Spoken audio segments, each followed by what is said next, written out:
All right, what's up guys? This is Sawyer again. I'm here at Sigma. I'm trying to knock out a couple of deadlifts. We've got some running with the fellow Sigma males later today. Back after a pretty lengthy 10-day hiatus to accommodate for my wedding. So I'm very rusty. I'm taking it nice and easy today, and hopefully I can get back at it pretty hard next week.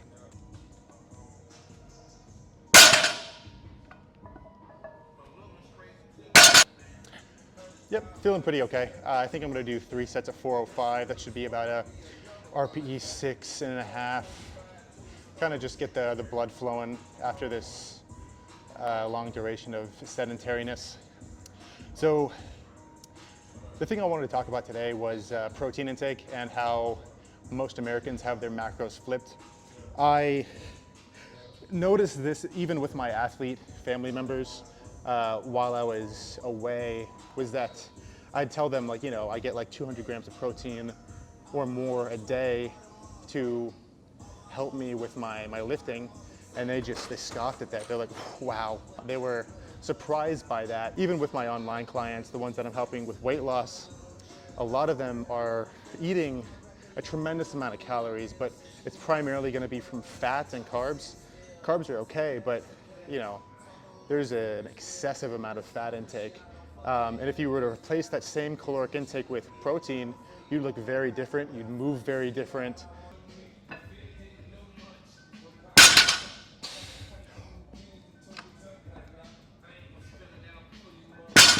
That's fine.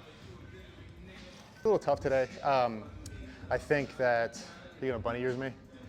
I think that just shaking off the rust is gonna take a little bit, but it's coming together. Just the setting and the wedging takes a bit. So about the protein stuff, I was surprised because, you know, I've got a lot of grapplers in my family, which protein isn't quite as consequential as it would be when it comes to strength training. But I do see a lot of people even that are in their, you know, less than consequential nutrition sports that would be better off if they understood a little bit more about the fundamentals of their macros and stuff like that. People think that you know, protein is just for bodybuilders. I'm not expecting, you know, runners or even like combat sports athletes to eat as high of an amount of protein. This is primarily going to be for bodybuilders and strength athletes. But I do also see that, you know, they suffer unnecessarily because they don't know how to flip their macros. Also, fiber intake is going to be one of the most underlooked things in both just general population health and wellness and in sports, because, you know, people think that they're doing okay, their stomachs are okay. Only 95% of Americans get sufficient fiber intake in their daily lives. For men, it's about 35 plus grams. Women, it's about 25 plus grams. It also is based on calories. So if you're burning a lot of calories as an athlete, you need even more. Colorectal cancer and other GI issues are on the rise, especially in America. That's going to help you at least to some degree.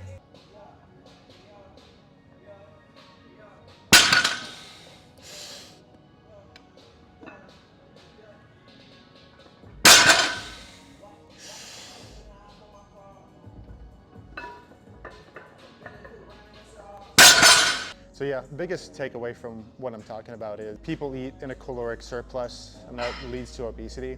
But also it is the macro setup that also kind of does them in. If they were to prioritize leaner protein and less fat, it would help them to have more satiety and also contribute to muscle gain, which also affects your base metabolic rate. You burn more calories at rest, all that stuff. And if you really do want to start gaining muscle, you really got to focus on at least the bare bones understanding of your macros, or get with a coach such as myself who does understand the bare bones of macros so that you can do this.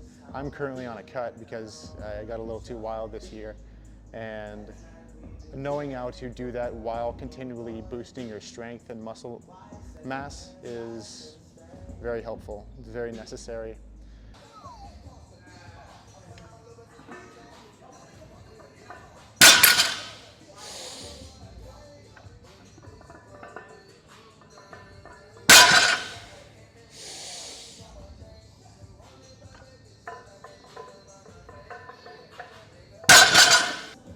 Quick side note, it is funny as I've started to try and push my my deadlift numbers, I've realized what like Will Rattel has been saying about being like a simp for percentages and not as much for RPE, because like even now when like I'm kind of shaking the rust off and everything feels awkward and heavy, I'm looking back at the video and like it only takes like 2 seconds to get up, like it's fine.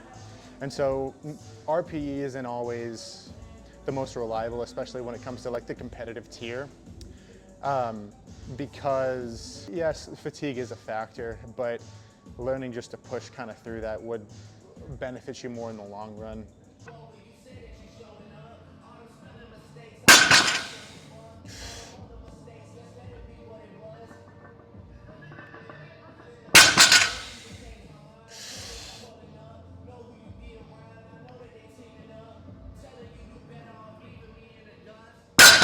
All right, I'm done. I'm gonna go get a run in with the boys, get some vitamin D. See ya. Yeah.